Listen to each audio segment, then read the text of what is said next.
Hello viewers, আসসালামু আলাইকুম। আশা করি আপনারা ভালো আছেন। তারেক টপ 10 টেকনোলজির পক্ষ থেকে আপনাদের সঙ্গে রয়েছি আমি তারেক। আপনারা দেখছেন এমএস ওয়ার্ডের ধারাবাহিক টিউটোরিয়াল। গত পর্বগুলোতে আমি shape fill, shape outline, shape effects এই তিনটি বিষয় নিয়ে আলোচনা করেছিলাম। এমএস ওয়ার্ডে যদি আপনারা ডিজাইন করতে চান তখন আপনাদের সেভ প্রয়োজন হবে। আপনি যদি আমার এই চ্যানেলে নতুন হয়ে থাকেন তাহলে চ্যানেলটি সাবস্ক্রাইব করুন এবং আপডেট ভিডিওগুলো যদি পেতে চান তাহলে বেল বাটনটি প্রেস করুন। আর ইতিমধ্যে যদি আপনি সাবস্ক্রাইব করে থাকেন তাহলে আপনাকে ধন্যবাদ। সেভ সম্পর্কে আমার আরো কিছু ভিডিও রয়েছে, আপনারা যদি সেই ভিডিওগুলো দেখতে চান এবং আমার এমএস ওয়ার্ডের অন্যান্য ভিডিওগুলো যদি দেখতে চান তাহলে আমার চ্যানেলে গিয়ে প্লেলিস্ট থেকে এমএস ওয়ার্ডে অন্যান্য ভিডিওগুলো আপনারা দেখতে পারবেন। একটি ডকুমেন্টে সেভ ইনসার্ট করতে হলে আমাদের সর্বপ্রথম চলে যেতে হবে ইনসার্ট ট্যাবে। ইনসার্ট ট্যাবের আন্ডারে ইলিস্ট্রেশন গ্রুপ রয়েছে, এই গ্রুপে চলে যেতে হবে। এই গ্রুপে গিয়ে সেভস নামের একটা অপশন দেখা যাচ্ছে, এইখানে একটি অ্যারো পয়েন্ট দেখা যাচ্ছে। এইখানে যদি ক্লিক করি আমরা, এখানে অসংখ্য সেভ রয়েছে, আমরা এখান থেকে ইনসার্ট করে নিতে পারি। যেমন এই যে আমাদের এখানে হার্ট রয়েছে, এই হার্টের সেভটা ড্রয়িং করে নিব। এখানে আমি ক্লিক করলে ড্র করে নিই, তাহলে দেখেন আমার সুন্দর একটি সেভ হয়ে গেল। এই শেপটি ড্রয়িং করার পর আমরা যদি এই শেপের উপর ক্লিক করি তাহলে আমরা একটা ফরম্যাট নামের অপশন চালু হয়ে যাবে। এখানে এই ফরম্যাট নামের অপশন দ্বারা আমরা এই শেপটাকে মডিফাই করতে পারবো। আজকে এই পর্বের মাধ্যমে আমি ওয়ার্ড আর্ট স্টাইল থেকে শুরু করে রোটেশন পর্যন্ত এই টপিকগুলো সম্পর্কে আলোচনা করব। আমি গত পর্বে সেভ ইফেক্টের কাজ দেখিয়ে আমি শেষ করেছিলাম। আজকে আমি ওয়ার্ড আর্ট স্টাইল সম্পর্কে আলোচনা করব। তো ওয়ার্ড আর্ট স্টাইল নিয়ে আলোচনা করতে হলে আমাদের একটি টেক্সট বক্সের প্রয়োজন পড়বে। তো আমি সেভটাকে ডিলিট করে দিচ্ছি, দিয়ে একটি টেক্সট বক্স আমি ক্রিয়েট করে নিচ্ছি। এখানে আমি একটি টেক্সট বক্স ক্রিয়েট করে নিলাম। এইখান থেকে আমি একটি যে কোনো লেখা আমি এখানে লিখে দিতে পারি। যেমন আমি এখানে আমার চ্যানেলের নামটি দিয়ে দিচ্ছি, এখানে তারেক টপ 10 টেকনোলজি আমি এটি লিখে নিচ্ছি। তো আমি তারেক টপ 10 টেকনোলজি এই লেখাটিকে যদি অর্ডার দ্বারা স্টাইল করতে চাই, দেখেন এখানে আমার অসংখ্য অর্ডার রয়েছে বা এই ছোট একটা পয়েন্ট রয়েছে, এই মোর পয়েন্টে যদি আমি ক্লিক করি যে কোনো আমি একটি অর্ডার নিয়ে নিতে পারি। এখানে যদি আমি এটাকে মার্ক করি, দেখেন আপনারা আমি মার্ক করলাম, মার্ক করে আমি যদি এইটা নিতে চাই আমার এরকম হয়ে যাচ্ছে। আবার যদি আমি অন্যটা নিতে চাই আমি অন্যটা নিতে পারবো। আবার যদি আমি এলাস্টিকটা নিতে চাই আমার এরকম হয়ে যাবে। এইভাবে আমরা যেটা খুশি সেটা নিতে পারি। আমি যদি এইটাতে ক্লিক করি তাহলে আমার এরকম হয়ে গেল। এইভাবে আমরা অর্ডারের স্টাইলগুলো করে নিতে পারি। আমি অর্ডার নিয়ে বিস্তারিত একটি ভিডিও বানাবো, সেখানে বিস্তারিত আলোচনা থাকবে। আপনারা সেই ভিডিওটা দেখলে একেবারে ক্লিয়ার হয়ে যাবেন অর্ডার সম্পর্কে। এরপরে তিনটি অপশন রয়েছে এখানে, যে টেক্সট ফিল্ড, টেক্সট আউটলাইন এবং টেক্সট ইফেক্ট। তো এই তিনটি অপশন আমি এর আগেও শেয়ার করেছি আপনাদের সাথে। Shape fill, shape outline, shape effect সম্পর্কে আলোচনা করেছিলাম। আর এখানে হচ্ছে টেক্সট ফিল, টেক্সট আউটলাইন এবং টেক্সট ইফেক্ট, এই তিনটি অপশন রয়েছে। তো আমি টেক্সট ইফেক্ট এর ক্লিক করি, তারপরে আমি এখানে দেখতে পাবো ট্রান্সফর্ম নামের একটি অপশন। এই অপশনটি আমাদের জন্য খুবই প্রয়োজনীয় এবং এমএস ওয়ার্ডে কাজ করার জন্য খুবই দরকারি। এই ট্রান্সফর্মটা কি? ট্রান্সফর্মটা হচ্ছে আমরা যখন একটি কভার পেজ তৈরি করতে যাই তখন এই ট্রান্সফর্মটার কাজটা দরকার পড়ে।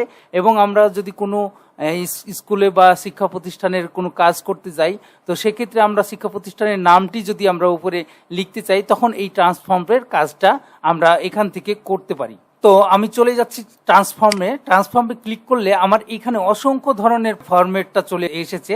তো আমরা যে শিক্ষা প্রতিষ্ঠানের জন্য যে কাজটা করে থাকি, তো নর্মালি আমরা প্রথমকার যে অপশনটা রয়েছে এই অপশনটাই আমরা অনেক বেশি কাজ করে থাকি এবং আমাদের কভার পেজের জন্য এই অপশনটা বেশি ইউজ করে থাকি। এখানে ক্লিক করলে আমার এরকম চলে আসতেছে। আবার এইখানে দেখেন অসংখ্য ট্রান্সফর্ম রয়েছে, যেমন আমরা এইটা নিতে পারি বা এরকম ভাবে নিতে পারি। আমরা যেটা খুশি এখান থেকে আমরা ওইভাবে নিতে পারি। তো আমরা মূলত এই কাজটা এখান থেকে করি এবং এটাও আমরা করে থাকি অনেক সময়। তো আবার যদি আপনারা এখান থেকে নর্মাল ওয়েতে নিতে চান তাহলে আপনারা কি করবেন, এখান থেকে ক্লিক করে চলে যাবেন ট্রান্সফর্মে গিয়ে এই যেখানে নো ট্রান্সফর্ম করা আছে এইখানে ক্লিক করলে আবার নর্মাল ওয়েতে চলে আসবে। এরপরে যে অপশনটি রয়েছে সেটি হচ্ছে টেক ডাইরেকশন। তো টেক ডাইরেকশনের কাজটা কি? এই শেপের ভিতরে যে টেক্সটটি রয়েছে এই টেক্সটটি কোন পজিশনে থাকবে সেটাই হচ্ছে টেক্সট ডাইরেকশনের কাজ। তো আমি যদি এখানে দেখাই টেক্সট ডাইরেকশনের এখানে পয়েন্টে ক্লিক করি তাহলে আপনারা দেখেন এখানে রয়েছে rotate all text 90 degree, rotate all text 270 degree. আমি যদি 90 ডিগ্রিতে ক্লিক করি তাহলে আমার লেখাটি ওপর থেকে নিচ দিকে হবে। আমি এখানে ক্লিক করলে ওপর থেকে আমার এই যে লেখাটি শুরু হয়েছে ওপর থেকে নিচ দিকে যাচ্ছে। আমি যদি আবার এইখানে 270 ডিগ্রিতে ক্লিক করি তাহলে দেখেন নিচ থেকে উপর দিকে যাচ্ছে। আবার যদি আমি হরিজন্টাল ক্লিক করি তাহলে আমার প্রথমে যেভাবে আমার লেখাটি ছিল নর্মাল হয়তো হরিজন্টাল হয়ে যাবে। এই যে দেখেন আমার প্রথমে যেভাবে ছিল আমার সেইভাবে লেখাটি কিন্তু চলে এসেছে। এরপরে যে অপশনটি রয়েছে সেটা হচ্ছে অ্যালাইনমেন্ট টেক্সট, অর্থাৎ এই শেপটার ভিতরে আমার এই টেক্সটের অ্যালাইনমেন্টটা কিভাবে থাকবে, আমার নিচে থাকতে পারে, উপরে থাকতে পারে, আবার মিডিলে থাকতে পারে। এই টেক্সটের অবস্থানটাই বোঝাচ্ছে হচ্ছে এই অ্যালাইনমেন্ট টেক্সট। তো আমি যদি এই পয়েন্টে ক্লিক করি দেখেন আমার 3টি অপশন রয়েছে এখানে, টপ, মিডিল, বটম। তো আমি যে কোনো জায়গায় রাখতে পারি। আমি যদি বলি যে এটা মিডিলে রাখবো এই টেক্সটটি, তাহলে আমি ক্লিক করলে এখানে মিডিলে চলে আসবে। আবার যদি বটমে রাখতে চাই তাহলে নিচে চলে আসবে। আবার যদি আমি মনে করি যে না আগের অবস্থায় আমি টপে রাখবো, তাহলে আমি টপে ক্লিক করলে আমার লেখাটি কিন্তু টপে চলে আসবে।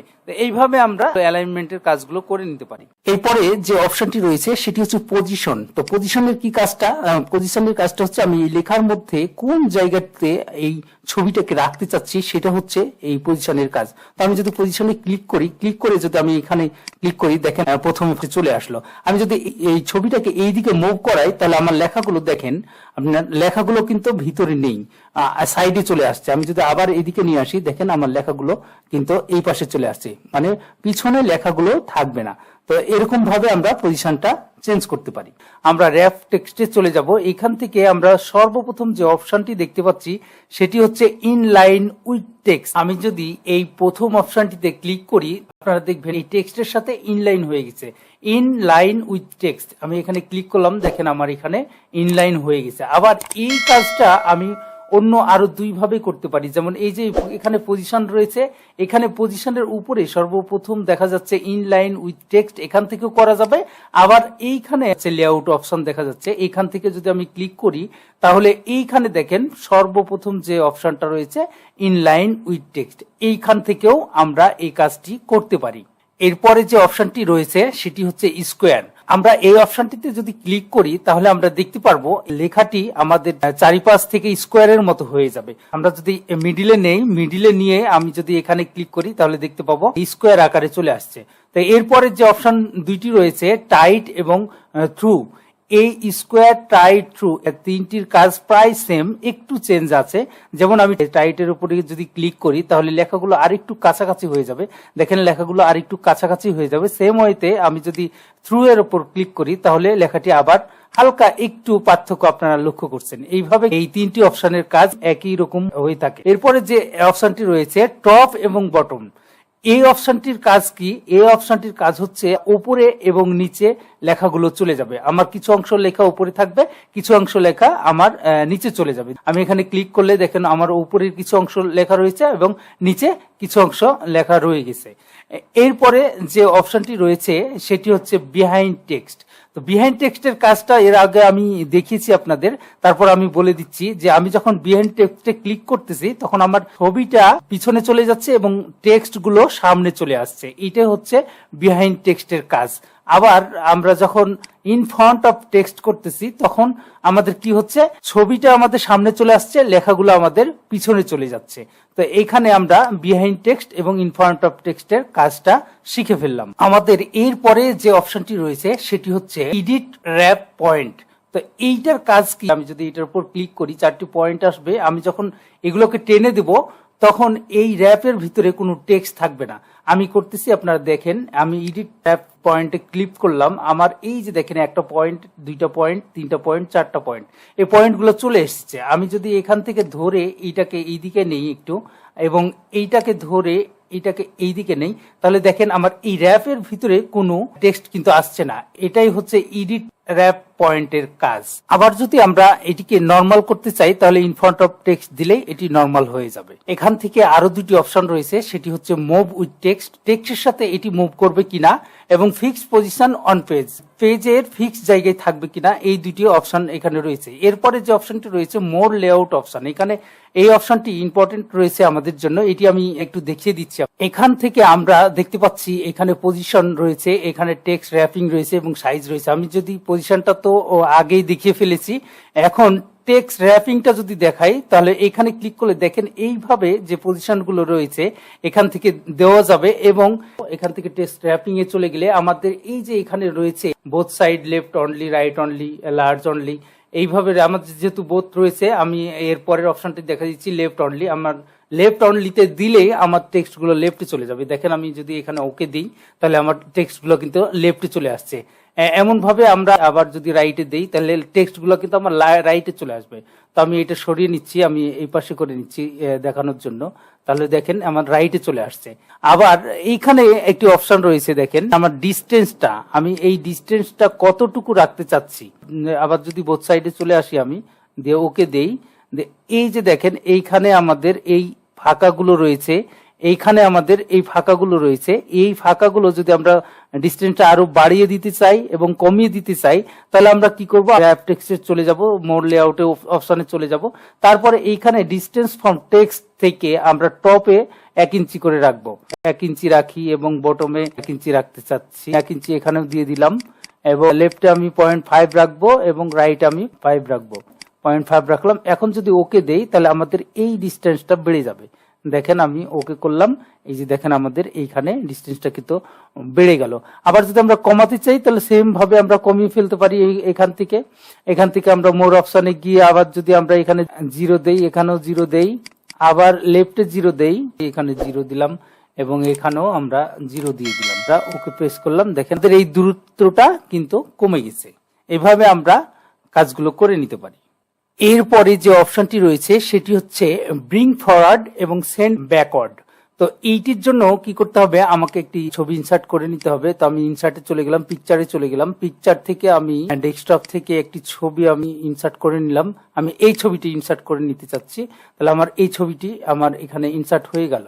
এই ছবিটিকে আমি ইন ফ্রন্ট অফ টেক্সট করে দিলাম। টেক্সট করে দিয়ে আমি এখানে নিয়ে আসলাম এবং এই ছবিটিকে আমি একটু বড় করে নিলাম। এই যে আমার এই ছবিটা দেখেন, আমি এই ছবিটার উপরে রাখলাম এবং আমি এখানে যদি সেন্ড ব্যাকওয়ার্ডে গিয়ে আমি যদি সেন্ড টু ব্যাক দেই তাহলে এই ছবিটা আমার ছবির নিচে চলে যাবে। তাহলে দেখেন আমি যদি এখানে দেই আমার এই ছবিটা সামনে চলে আসলো এবং এই ছবিটা পিছনে চলে গেছে। আবার যদি এই ছবিটাকে আমি এই ফ্ল্যাগ আলা ছবিটাকে আমি যদি সামনে নিয়ে আসতে চাই তাহলে আমাকে কি করতে হবে, ব্রিং ফরওয়ার্ড এই অপশনে ক্লিক করে আমার ব্রিং টু ফ্রন্ট এই অপশনটাতে ক্লিক করলে আমার এই ছবিটা সামনে চলে আসবে। দেখেন আমি এখানে ক্লিক করতেছি, এই ছবিটা আমার সামনে চলে আসবে। তো আমরা এইভাবেই ব্রিং ফরওয়ার্ড এবং সেন্ড ব্যাকওয়ার্ডের কাজটা করে নিতে পারি। এরপরে যে অপশনটি রয়েছে সেটি হচ্ছে সিলেকশন প্যান। তো সিলেকশন প্যানের কাজটা কি, সেটা হচ্ছে হাইড করা এবং শো করা। তো আমি যদি এখানে ক্লিক করি তাহলে দেখবেন এখানে শো অল লেখা রয়েছে এবং হাইড অল লেখা রয়েছে। আমি এই ছবি দুইটা যদি একসাথে হাইড করতে চাই তাহলে আমি যদি এইখানে হাইড অল এই অপশনটাতে ক্লিক করি তাহলে আমার ছবি দুইটা কিন্তু চলে যাচ্ছে। আবার যদি আমরা দেখতে চাই তো সেক্ষেত্রে আমরা কি করব, শো অল এই অপশনটাতে ক্লিক করলে আমার ছবি দুটো কিন্তু চলে আসবে। আমরা যদি একটি একটি করে ছবি দুইটাকে হাইড করতে চাই এবং শো করাতে চাই সেটিও আমরা এখানে করতে পারবো। দেখেন আমার এখানে পিকচার 8, এইখানে চোখের মধ্যে আইকন রয়েছে, এখানে যদি আমি ক্লিক করি দেখেন আমার একটা ছবি কিন্তু হাইড হয়ে যাচ্ছে। আবার সেম হয়তো পিকচার 3 লেখা রয়েছে, এখানেও যদি আমি চোখের মতো আইকনটাতে ক্লিক করি তাহলে আমার এখানে কিন্তু হাইড হয়ে যাচ্ছে। দেখেন আমার দুইটি ছবি কিন্তু হাইড হয়ে গেল। আবার যদি আমি শো করাতে চাই তাহলে শো অল দিলে আমার ছবি দুটো কিন্তু শো হয়ে যাচ্ছে। এইভাবে আমরা সিলেকশন প্যানের কাজটি করতে পারি। এরপরে যে অপশনটি রয়েছে সেটি হচ্ছে অ্যালাইনমেন্ট। অ্যালাইনমেন্টের এখানে অসংখ্য অপশন রয়েছে, আমি এগুলো একটু করে দেখিয়ে দিচ্ছি আপনাদের। তো তার আগে আমি এই ছবিটাকে রেখে আমি এই ছবিটাকে ডিলিট করে দিচ্ছি। তো এইখানে দেখেন আমার এই ছবিটা রয়েছে, আমি এই ছবিটার উপরে ক্লিক করে ফরম্যাটে চলে যাব, তারপরে অ্যালাইনমেন্টে চলে যাব। আমি এখান থেকে অ্যালাইনমেন্ট আমি যদি এইখানে ক্লিক করি তো আমার ছবিটা লেফটে চলে যাবে। দেখেন আমি ক্লিক করার সাথে সাথে আমার লেফটে চলে যাচ্ছে। আবার যদি আমি রাইটে নিতে চাই তাহলে আমি অ্যালাইনমেন্ট রাইট ক্লিক করলে আমার রাইটে ছবিটা চলে আসছে। এমনি ভাবে আবার যদি আমরা সেন্টারে নিতে চাই তাহলে আমরা সেন্টারে ক্লিক করলে সেন্টারে চলে আসবে। আবার যদি আমরা নিচে নিতে চাই তাহলে আমরা কি করব, অ্যালাইনমেন্ট বটমে ক্লিক করলে আমার এখানে কিন্তু নিচে চলে আসলো। তো এইভাবে অ্যালাইনমেন্টের কাজ করে নিতে পারি। এরপরে যে অপশনটি রয়েছে সেটি হচ্ছে রোটেট। তো আমরা এই রোটেট ক্লিক করলে দেখা যাচ্ছে রোটেট 90 ডিগ্রি, লেফট 90 ডিগ্রি এবং ফ্লিপ ভার্টিক্যাল এবং ফ্লিপ হরিজন্টাল, এই 4টি অপশন রয়েছে। তো আমরা যদি এখানে 90 ডিগ্রি রাইটে নিতে চাই তাহলে আমি এই অপশনটিতে ক্লিক করব। তার আগে আমি পজিশনটা নিয়ে চলে আসি, মিডিল পজিশনে রাখতে চাচ্ছি ছবিটিকে। এই যে 90 ডিগ্রি রোটেট হয়ে গেছে, আমি আবার যদি লেফটে ক্লিক করি 90 ডিগ্রি লেফট হয়ে যাবে। আবার যদি এখানে আমি ফ্লিপ ভার্টিক্যাল করি তাহলে আমার লম্বালম্বি হয়ে যাবে। ফ্লিপ ভার্টিক্যাল করলে আমার ছবিটি লম্বালম্বি উল্টো দিকে হয়ে গেছে। তো এইভাবে আমরা ছবিটিকে আমরা রোটেট করে নিতে পারি। এরপরে যে অপশনটি রয়েছে সেটা হচ্ছে সেভ হাইট এবং সেভ ওয়েট। তো এই অপশনটার কাজটা কি, আমি যদি এই যে এইখানে একটা অপশন রয়েছে ধরে টান দেই তাহলে হাইট এবং ওয়েট দুইটাই বাড়বে। এইটা যদি টান দেই তাহলে আমার হাইটটা বাড়বে, আর এটা যদি টান দেই তাহলে আমার ওয়েটটা বাড়বে। তো এই কাজটি আমরা এখান থেকে করতে পারি। আমরা যদি এখানে বাড়িয়ে দেই তাহলে দেখেন আমরা হাইটটা বাড়তেছে, আবার যদি এখানে কমিয়ে দেই তাহলে দেখেন আমার হাইটটা কমে যাচ্ছে। আবার যদি এখানে আমরা কমিয়ে দেই, আবার এখান থেকে কমিয়ে দেই, আমরা এইভাবে কমিয়ে এবং বাড়িয়ে নিতে পারি হাইট এবং ওয়েটটা। আবার ম্যানুয়ালি করলে আমরা এখান থেকে ধরলে হাইট ওয়েট দুটাই বাড়বে, আবার এখান থেকে করলে শুধু হাইট বাড়বে, আর এখান থেকে যদি আমরা টান দিই তাহলে ওয়েট বাড়বে। এইভাবে আমরা কাজগুলো করে নিতে পারি। তো মোটামুটি আজকে অনেক বিষয় নিয়ে আলোচনা করলাম। যদি এই ভিডিওটি উপকারে আসে এবং ভালো লেগে থাকে তাহলে লাইক দিবেন, কমেন্টস করতে ভুলবেন না এবং চ্যানেলটি সাবস্ক্রাইব করে পাশেই থাকবেন।